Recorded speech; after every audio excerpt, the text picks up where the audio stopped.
एक टॉपिक और शुरू कर रहे हैं, बस आप करंट को डेली पढ़ना, जो मैं पढ़ा रहा हूँ उसको, है ना। वो प्रश्न पूछे जाएंगे कौन सा, अब ऐसे मत पढ़िएगा ये राष्ट्रीय उद्यान यहाँ है, वो राष्ट्रीय उद्यान यहाँ, कभी याद नहीं होगा आपको। और कितना राष्ट्रीय उद्यान पढ़ेंगे, 1000, 200, 100, 300, कितना पढ़ेंगे, कुछ नहीं होगा। जो करंट का है वो पढ़ते जाइए, उससे कनेक्ट करके करके मैं पढ़ाते जाऊंगा। जैसे एक प्रश्न पिछली 5-6 साल की परीक्षाओं में 2 बार एक प्रश्न पूछा है, और वो कैसे पूछते हैं अलग अलग। कोई भी विदेशी यात्री जब हिंदुस्तान में आता है, इतिहास का प्रश्न है, इतिहास का एक टॉपिक है, तो वो विदेशी यात्री किस राजा के समय आता है, या कौन से देश का है, या फिर उसने कोई ऐसी किताब लिख दी हो जिसमें कोई महत्वपूर्ण घटना हो, तो उस किताब के बारे में पूछ लेते हैं। तो आज का जो टॉपिक है हमारा वो हिस्ट्री से रहेगा।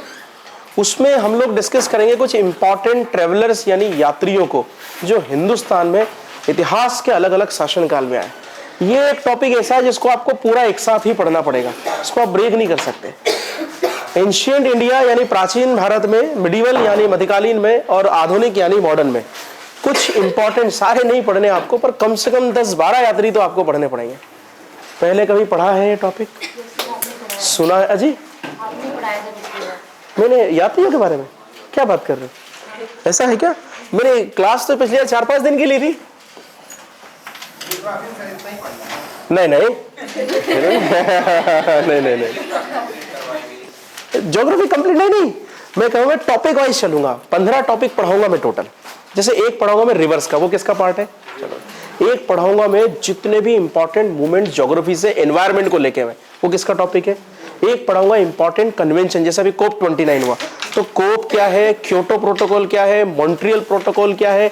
लेकिन ये टॉपिक वाइज चलेंगे, समझ में आया ना। आपको सब्जेक्ट वाइज सिविल जज में चलना ही नहीं है। मैं बताता हूँ उसका कारण। हमने ज्योग्राफी शुरू किया, सुनिएगा ध्यान से। ज्योग्राफी में आपने मान लो पढ़ लिया नदियाँ, फिर आपको लगेगा माउंटेन, फिर आपको लगेगा भूकंप और साइक्लोन पढ़ लें, फिर आपको लगेगा ये। अब साल भर पढ़ते रहेंगे ज्योग्राफी। सीजे में क्या होता है, मैंने कहा ना, जीके आता है, जीएस नहीं आता है। और जीके क्या होता है, करंट का जितना नॉलेज है प्लस जितनी बहुत महत्वपूर्ण घटनाएं इतिहास में हुई है उनको पढ़ना है।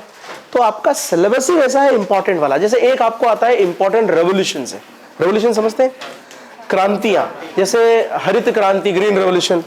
और वो कैसे आता है आपको पता है, ब्लैक रेवोल्यूशन किससे रिलेटेड है, ग्रीन रेवोल्यूशन किससे रिलेटेड है, सिल्वर रेवोल्यूशन किससे रिलेटेड है, और इनके फादर कौन है। हालांकि फादर वाले सिर्फ 2 ही पढ़ लीजिएगा, एक तो ग्रीन वाला और एक ऑपरेशन फ्लड यानी व्हाइट रेवोल्यूशन वाला। तो मैं अब समझ में आ गया मेरा तरीका पढ़ाने का। मैं ऐसे टॉपिक से चलूंगा, एक दिन पूरा रेवोल्यूशन। उससे क्या होगा मालूम है, आप देखिएगा जिस दिन मैं खत्म करूँ ना, उसके बाद जब आप रिवीजन करेंगे ना घर पे जाके, आपको लगेगा ये बेस्ट तरीका है। उसका एक कारण है, एक टॉपिक की सारी डायमेंशन एक साथ कवर हो सके। जैसे कल मैंने डेट सारी पढ़ा दी। अब जब भी कभी प्रश्न ऐसा आ गया आपकी परीक्षा में कि कब छोटा दिन, कब बड़ा दिन, कब दिन रात बराबर, कब कर्क रेखा के ऊपर, कब मकर रेखा के ऊपर, आप कभी उससे प्रश्न गलत कर ही नहीं सकते अगर क्लास में पढ़ा है तो, और उसके बाद घर जाके रिवीजन किया है तो फिर आप गलत नहीं करेंगे। अब जैसे आज मान लो पढ़ा रहा हूँ सारे यात्री महत्वपूर्ण, इसमें हो सकता है आज और कल 2 दिन लग जाए, पर कभी भी यात्री से संबंधित प्रश्न आएगा तो आप इसको गलत नहीं करेंगे। मेरी बात समझ में आ गई।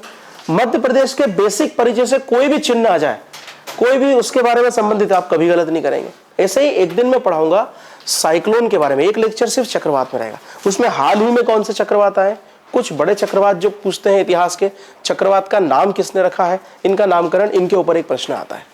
तो ऐसे टॉपिक में हम लोग चलेंगे। क्लियर, ठीक है ना। एक दिन में पढ़ाऊंगा आपको पूरे इंपॉर्टेंट आर्टिकल जो चर्चाओं में है, उसको हम कहते हैं पॉलिटी के मेन अनुच्छेद। इंपॉर्टेंट केसेस जो चर्चाओं में होते हैं, केशवानंद भारती केस किससे संबंधित है, अभी हाल ही में अलीगढ़ मुस्लिम यूनिवर्सिटी वाला केस क्या है, पुट्टा स्वामी का केस क्या है। तो ऐसे आप, और यही पढ़ाई की तरह जितनी भी ऐसी परीक्षा है जिनमें सब्स्टिट्यूट जीके आता है, उनका यही तरीका होता है। फिर एक दिन स्पोर्ट्स पढ़ेंगे हम, आपको अवार्ड्स भी पूछे जाते हैं।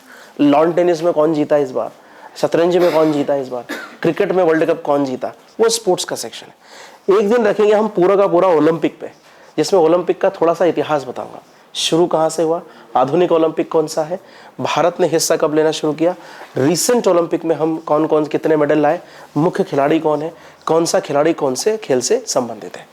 समझ में आ गया। And this should be your approach to correct the examination. This is the easiest approach.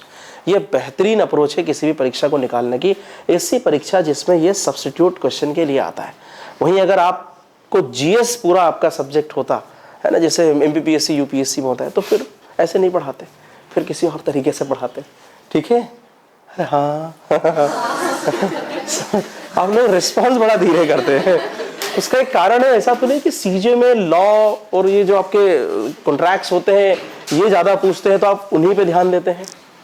जो सब्जेक्ट सब्स्टिट्यूट है वो सब्जेक्ट वो टीचर हम सबको ध्यान कम देंगे, ऐसा तो नहीं है? ठीक ठीक है, वैसे मुझे कोई आपत्ति नहीं है उससे, आप तो पढ़ लेना बस जो पढ़ा है वो, है ना? ठीक है, देखो आपको समझ में आ रहा है जो पढ़ाते जा रहे हैं, वो याद रखते जाइएगा, वो याद रखते जाएंगे। 30 दिन बाद आपको ऐसा लगेगा जीएस जीके सब आता है सर हमको। रेगुलर पढ़ते जाइए, ऐसा मत करना कि सर लिखवा रहा है लिख रहा है एक दिन आराम से बैठ के पढ़ लेंगे, उससे इस क्लास का कोई फर्क नहीं पड़ेगा। क्लास का फर्क तब पड़ेगा जब आप आज ही जाके पढ़ेंगे। अब देखो ध्यान से सुनिए, मैं आपको कुछ आपकी परीक्षा में आए हुए प्रश्न भी बताऊंगा इनसे कैसे आते हैं। तो हेडिंग डाल लो प्रमुख यात्री, इंपॉर्टेंट ट्रेवलर्स। अच्छा एक बात और बता दूं मैं आपको, नाम जरूर मैं हिंदी इंग्लिश में लिख दूंगा, पर मुझे कोई भी आप एक भाषा लिखने को कह दें कि सर आप नोट्स एक भाषा में बनवा दें जो आप सबको समझ में आ जाए, कौन सी में लिखवाऊं? हिंदी में, ठीक है। उसके भी क्या है, डबल में टाइम वेस्ट बहुत होगा, है ना? और अगर किसी भी इंग्लिश मीडियम वाले को लगता है कि सर ये वाली चीज हमको समझ में नहीं आई तो आप बोल देना, मैं उसको पर्टिकुलर को इंग्लिश में लिखवा दूंगा। क्योंकि मुझे लगता है जीके में हिंदी इंग्लिश जैसा कोई लिखना तो है नहीं, आपको समझना है। अब जैसे मैंने बोला इंपॉर्टेंट ट्रेवलर्स या प्रमुख यात्री, इसको तो मैंने इंग्लिश में लिख दिया। अब मैं किसी को पढ़ाऊंगा तो 2-3 चीजें बताऊंगा उसके बारे में, एक एक करके देखते हैं। सारे यात्री पढ़ना है, इनकी किताब पढ़ना है, जो मैं बता रहा हूं जरूरी है। जैसे सबसे पहला नाम इसमें आता है मेगास्थनीज का। किसका नाम आता है? मेगास्थनीज का। मेगास्थनीज, ठीक है, नाम तो मैं लिखवा दूंगा दोनों भाषा में। ये लो पहला, बहुत ध्यान से सुनना। देखो अब यहां भी एक तरीका है, मेगास्थनीज को अकेले हम 3 दिन तक नहीं पढ़ेंगे। कोई भी यात्री आपकी परीक्षा में कैसे आता है, उस किस देश का है, एक कौन से राजा के समय यहां आया था, 2। कुछ ऐसे हैं यात्री जो इंडिपेंडेंट आए, वो किसी राजा वाजा से मतलब नहीं आए, घूमे निकल लिए, तो उसमें फिर याद रखना है किसके समकाल में आए, मतलब उस समय देश का राजा कौन था, भले राजा के दरबार में ना आया उससे कोई मतलब नहीं। तीसरा है अगर उसने कुछ अच्छी किताब लिख दी है तो उसका नाम, क्योंकि जीके में एक पोर्शन हिस्ट्री भी होता है, और हिस्ट्री के अंदर सबसे इंपॉर्टेंट 2 चीजें होती है, युद्ध और यात्री। बाकी सब चीजें बाद में है, युद्ध यात्री, और यात्रियों से ही साहित्य निकलता है। तो देखो जैसे एक एग्जांपल दे रहा हूं, मेगास्थनीज है, तो कितनी चीज याद रखना है, ये किस देश का है, कौन सा देश का है, ये ग्रीक है ना। ग्रीक एक यात्री है, ग्रीक यात्री का मतलब होता है ग्रीस देश का है। देश का नाम क्या है? ग्रीस या ग्रीक लिख सकते हैं आप, है ना? पता है ना देश कहाँ है, और कहाँ है ये देश? यूरोप में। मेगास्थनीज किसके दरबार में हिंदुस्तान आया था? चंद्रगुप्त मौर्य। याद रखना है ना, ये बहुत महत्वपूर्ण नाम है, तो ऐसे याद रख लो। मेगास्थनीज को भेजा किसने था? सेल्यूकस निकेटर ने। सेल्यूकस निकेटर ने भेजा। तो किसने सेंड किया था इसको? सेल्यूकस निकेटर ने।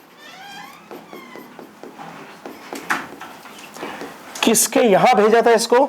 चंद्रगुप्त मौर्य के दरबार में। और इस राजा को मुझे लगता है सब जानते हैं आप लोग, चंद्रगुप्त मौर्य के दरबार में, है ना? सब जानते हैं चंद्रगुप्त मौर्य को।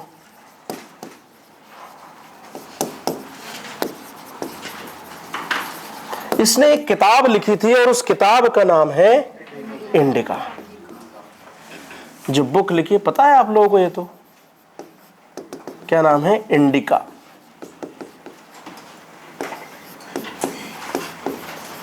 इंडिका, ये इसकी किताब है।